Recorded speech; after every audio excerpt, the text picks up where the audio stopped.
All perfect games are no-hitters, but most no-hitters aren't perfect by any means. The sole criteria of 0 hits has plenty of wiggle room, whether it's allowing base runners, surrendering runs, or even losing the game. There have been 317 official no-hitters in Major League Baseball. From Cannonball Titcomb to Cy Young to Johnny Vandermeer twice in a row.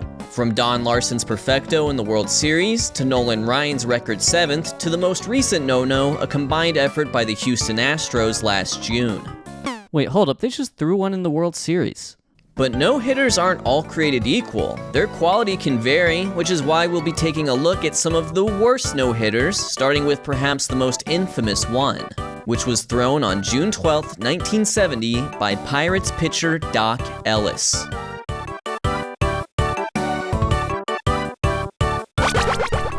Here's the kid-friendly version. The night before Dock Ellis was set to pitch, he lost track of time, staying up all night playing Minecraft.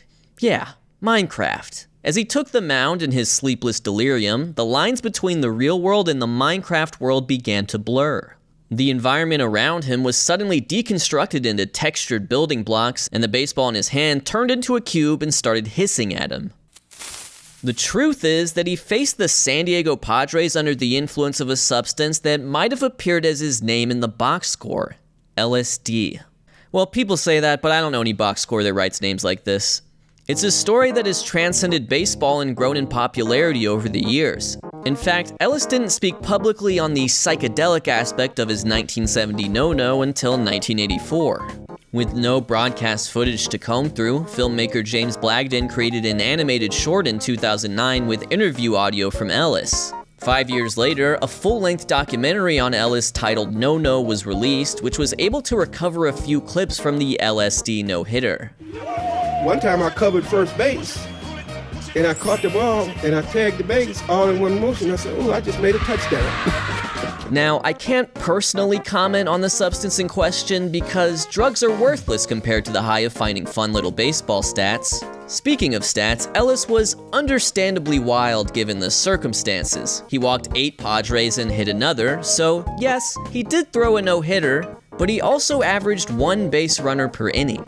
There's no full broadcast available of Ellis's no-no, but it has an unexpected spiritual successor which can be watched in full. In June of 2010, Edwin Jackson tossed a no-hitter versus the Rays with an identical box score. 9 innings, no hits, no runs, 6 strikeouts, 8 walks, and a hit by pitch. His 3rd inning was a microcosm of his performance. Jackson walked Ben Zobrist on 5 pitches, then walked Evan Longoria on 5 pitches, then walked Carlos Pena on 5 pitches to load the bases. A call to the bullpen was placed. Yeah, can we please get someone warming up? You got a no-no going. Matt Joyce hit a short fly ball to right on a 2-2 count, and Zobrist held up at 3rd, 1 away. BJ Upton then hit a ground ball that was converted into a force out at home, 2 away. And finally, Hank Blaylock ended the inning with a ground out to 2nd. The most remarkable aspect of Jackson's effectively wild performance that day was his pitch count, 149. He threw 149 pitches. No MLB pitcher has thrown that many pitches in a game since. The most pitches in a game in 2022 was 129 by Miles Michaelis. When Edwin Jackson threw his 129th pitch, he was only through 7 1/3 innings. What's disturbing is that he was allowed to do this in a game that ended with a score of 1-0. The Diamondbacks truly are the franchise with the weirdest no-hitter history. Their first no-hitter was a perfect game thrown by Randy Johnson. Their second, a 149-pitch, 9-base runner struggle fest from Edwin Jackson. And their third was pitched by Tyler Gilbert in his first career MLB start. Although Edwin Jackson labored through 9 base runners and 149 pitches, he did manage to get through the game without allowing a run, unlike these next no-hitters.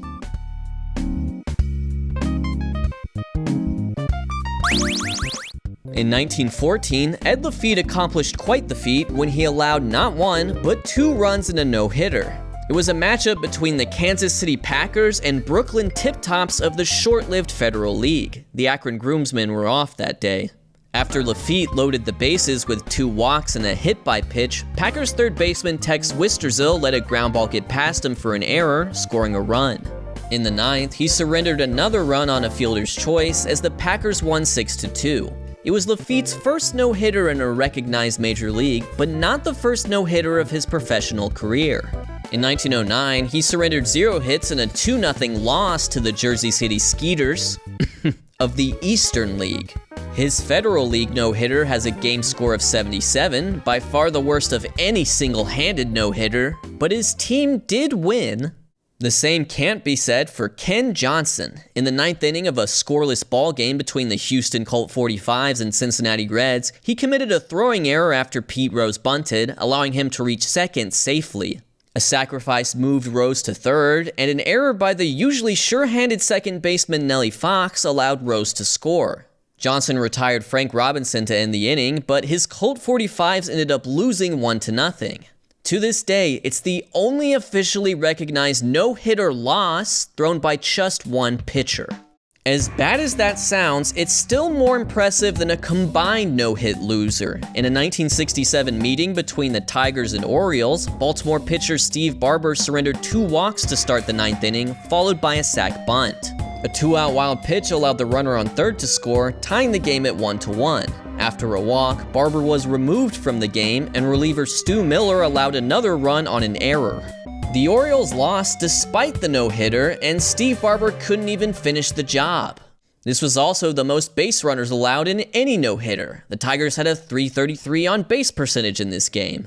Combined no-hitters aren't provocative. They don't get the people going. No-hitters in perfect games are about clinging on to the brilliance of the individual.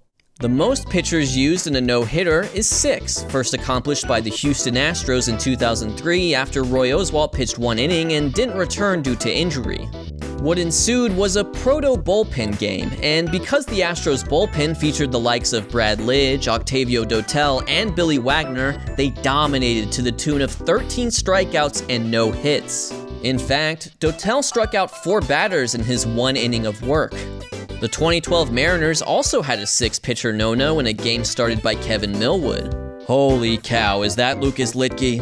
It was so unmemorable that the final pitcher, Tom Wilhelmsen, temporarily forgot about the 0 in the hit column. But these no-hitters weren't bad team pitching performances. The honor of the worst combined no-hitter goes to the 2021 Chicago Cubs. On June 24th, facing the Dodgers, Zach Davies got through 6 hitless innings despite 5 walks. Ryan Tepera pitched the 7th, Andrew Chafin pitched the 8th, and Craig Kimbrell closed in the 9th. Each allowed a base runner while preserving the no-no. Still, this doesn't even scratch the surface when it comes to bad Cubs no-hitters.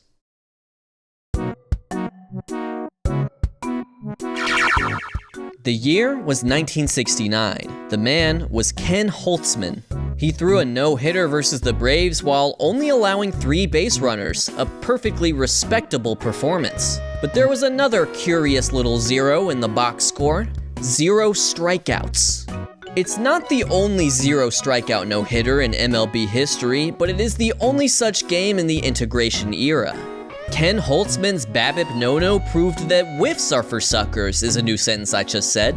The most remarkable batted ball was struck down by the baseball deities themselves. Hank Aaron blasted one into the Chicago air. Left fielder Billy Williams gave up on the fly ball entirely, but the wind brought it back. Aaron would go on to make the final out of the game. Holtzman pitched decades before StatCast, but fellow Cubby Alec Mills gave us a glimpse of what his performance could have been like in 2020. He no-hit the Milwaukee Brewers despite 11 hard-hit balls and just 5 swinging strikes, a preposterous ratio in the modern game. There hasn't been a StatCast no-hitter anywhere close to this distribution of exit velocities and whiffs. This included a .500 expected batting average hard-hit groundout by Orlando Arcia, which went straight to second baseman Jason Kipnis. It also included a .647 XBA barrel by Jed Jerko, who hammered the ball to center but was robbed of extra bases by Ian Happ. Yet the most fortunate was a 104 mph Christian Yelich lineout to Kyle Schwarber with an expected batting average of .847 based on the exit velocity and launch angle. If that ball went anywhere but directly at the left fielder, it would have surely been the end of Mills' no-hit bid. It was an unlikely outing, not just because of the batted ball results, but because of Mills' story. He was a college walk-on turned 22nd round pick. None of these no-hitters mentioned so far were thrown by Hall of Famers or Cy Young winners, but they all etched their names in the record books thanks to a combination of skill and luck. The bespectacled Alec Mills managed to do what Greg Maddux, Roger Clemens, and Steve Carlton couldn't: throw a no-hitter in a major league game. But luck can swing the other way. You know what's truly unfortunate? How about having a no-hitter stripped away from you decades after the fact?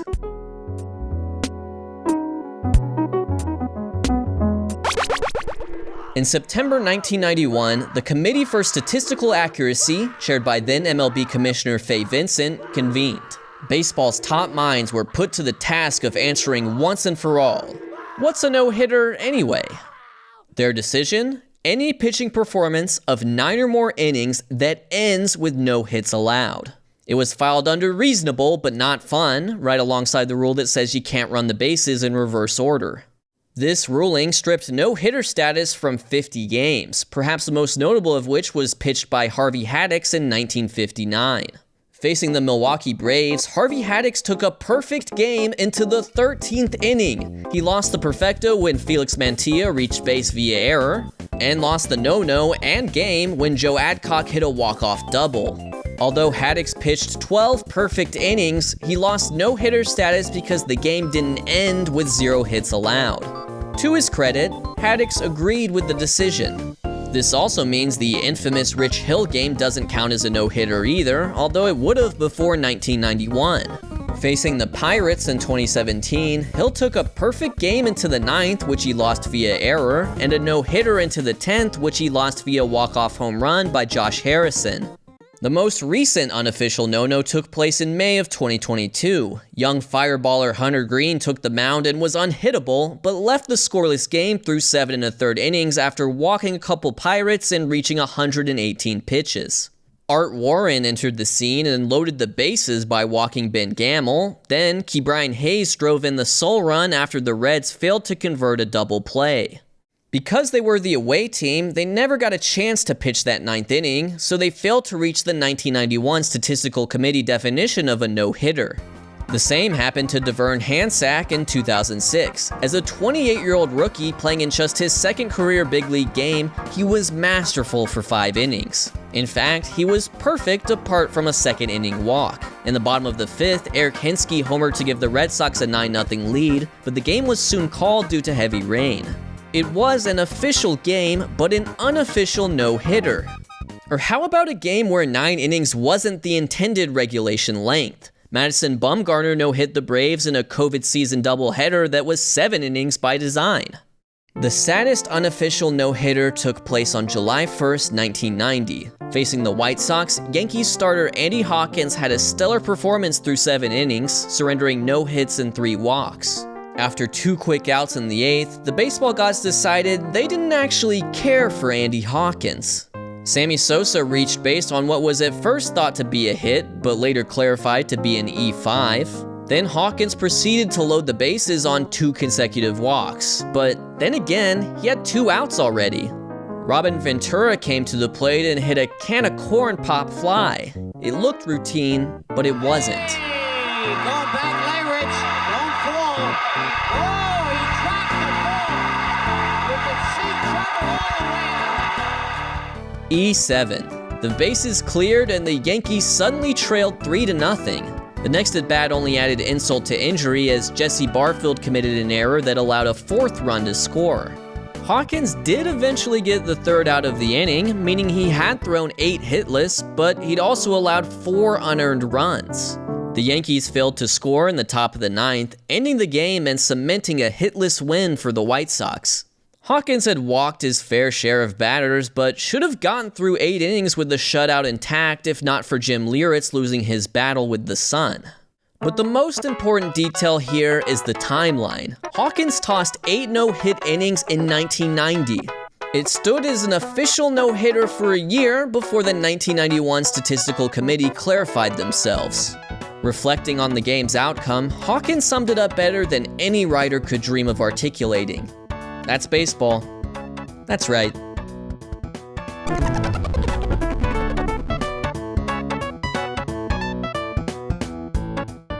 Thank you to my newest patrons for their support. To see your name here, head to patreon.com/foolishbaseball.